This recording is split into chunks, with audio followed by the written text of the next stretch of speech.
उत्तराखंड ने अपनी स्थापना के 25 वर्ष पूरे किए और इस रजत जयंती के अवसर पर राज्य के विकास और गर्व का एक नया अध्याय लिखा।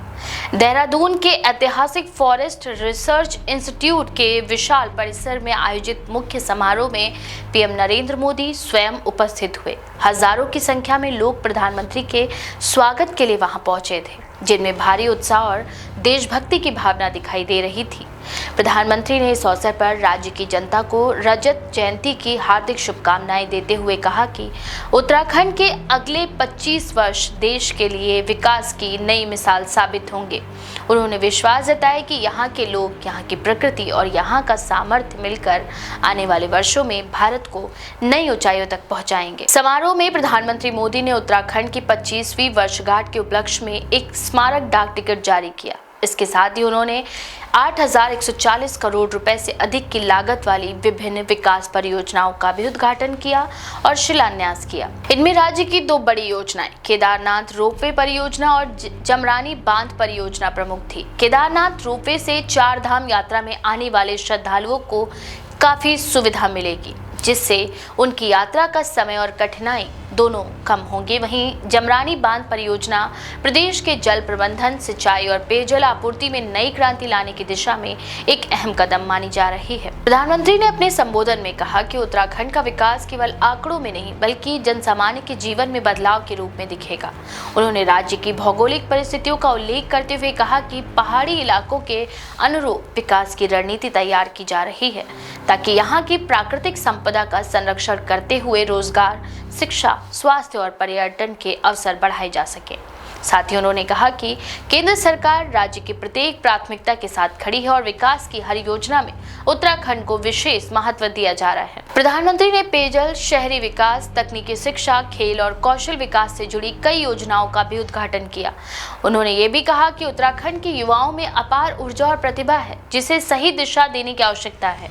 इसी दिशा में नई तकनीकी संस्थान और कौशल विकास केंद्र स्थापित किए जा रहे हैं, ताकि युवा यहाँ से बाहर जाने के बजाय अपने ही राज्य में रोजगार के अवसर पैदा कर सके। समारोह के दौरान राज्यपाल लेफ्टिनेंट जनरल सेवानिवृत्त गुरमीत सिंह और मुख्यमंत्री पुष्कर सिंह धामी ने प्रधानमंत्री का स्वागत किया। देहरादून एयरपोर्ट पर उनका भव्य स्वागत हुआ और इसके बाद वे सीधे FRI पहुंचे, जहां उन्होंने प्रदर्शनी का अवलोकन किया और बच्चों से आत्मीय बातचीत की। मुख्यमंत्री धामी ने अपने संबोधन में कहा कि प्रधानमंत्री मोदी के नेतृत्व में उत्तराखंड ने बीते कुछ वर्षों में अभूतपूर्व प्रगति की है।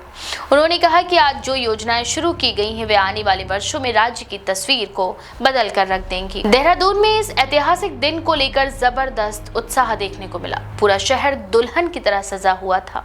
सड़कों पर रंगीन रोशनी, फूलों की सजावट और झंडों से सजा वातावरण राज्य स्थापना की गौरवपूर्ण भावना को व्यक्त कर रहा था।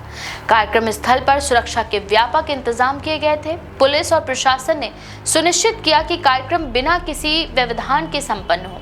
भीड़ का उत्साह इतना था कि सुबह से ही लोग FRI मैदान की ओर उमड़ने लगे थे, ताकि प्रधानमंत्री को करीब से देख सके। प्रधानमंत्री मोदी ने अपने संबोधन में उत्तराखंड की प्राकृतिक सुंदरता, धार्मिक आस्था और पर्यावरणीय महत्व का उल्लेख करते हुए कहा कि देवभूमि न केवल भारत की सांस्कृतिक पहचान है, बल्कि ये आने वाले समय में सतत विकास का उदाहरण भी बनेगी। उन्होंने कहा कि राज्य में पर्यटन, औषधीय पौधे और हाइड्रो पावर की अपार संभावनाएं हैं। इन सभी क्षेत्रों में सरकार नई योजनाओं पर काम कर रही है, जिससे स्थानीय युवाओं को रोजगार और स्थानीय अर्थव्यवस्था को बल मिलेगा। साथ ही उन्होंने केदारनाथ धाम में किए गए पुनर्निर्माण कार्यों का भी उल्लेख किया और कहा कि जिस तरह केदारपुरी को आपदा के बाद फिर से बसाया गया, वहां आधुनिक भारत के आत्मविश्वास और सामर्थ्य का प्रतीक है। इसी तरह बद्रीनाथ, हेमकुंड साहिब और गंगोत्री जैसे पवित्र स्थलों को विश्व स्तरीय सुविधाओं से जोड़ने का लक्ष्य रखा गया, ताकि श्रद्धालुओं को सुविधा मिले और स्थानीय अर्थव्यवस्था सशक्त हो। प्रधानमंत्री ने यह भी कहा कि उत्तराखंड की रजत जयंती केवल जश्न का नहीं बल्कि संकल्प का अवसर है। उन्होंने आगे कहा कि आने वाले 25 वर्ष यानी स्वर्ण जयंती तक राज्य को आत्मनिर्भर, आधुनिक और पर्यावरण के प्रति संवेदनशील बनाने का रोड मैप तैयार किया जा चुका है। कार्यक्रम के दौरान मुख्यमंत्री धामी ने कहा कि उत्तराखंड सरकार प्रधानमंत्री मोदी के विकसित भारत के विजन को साकार बनाने के लिए प्रतिबद्ध है। आगे उन्होंने कहा कि राज्य में आधारभूत संरचना को मजबूत करने के साथ ही स्वास्थ्य और शिक्षा दोनों ही क्षेत्रों में सुधार की दिशा में ठोस कदम उठाए जा रहे हैं। FRI मैदान में आयोजित इस समारोह में स्थानीय कलाकारों ने उत्तराखंड की लोक संस्कृति को प्रदर्शित करने वाले रंगारंग कार्यक्रम प्रस्तुत किए।